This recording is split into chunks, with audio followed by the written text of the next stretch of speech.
tem um unboxing pra mostrar. Que a mulher tira e tá aqui em cima. Olha esse carinha. O inox. Tá abrindo ele.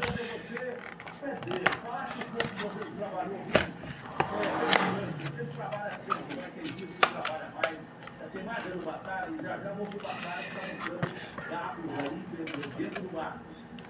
Pois não, André Elias falou pra você.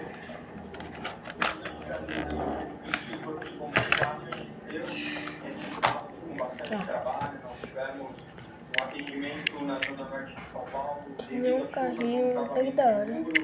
Onde 2 pessoas foram vitimadas, ainda bem que saíram com vida, com a cara dele, um gozinho do Kevin Schwartz. Então, esse sábado bastante aí, caótico, se é que eu posso dizer. Um coisinho da horinha. Nós estamos Camargo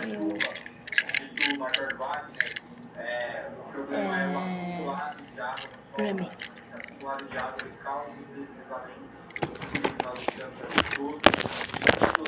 Alguém sabe o que é isso? Parte branca ali. Parece alguma coisa do carro mesmo. Sob supervisão, já sob urgência, participei de um movimento da rocha, Abas livres.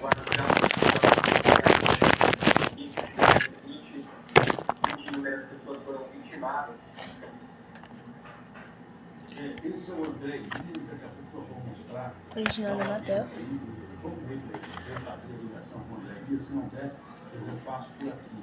Entendeu? Mas o André Elias vai falar em de crianças, famílias, mas 2 bebês que foram resgatados por policiais militares. Matel e metal. É uma mesma coisa. Então,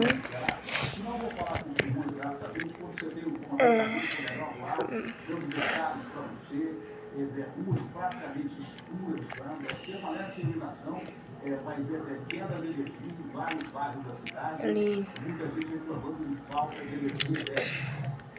Ele parece, eu já falei, né, que ele parece o Kevin Schwartz.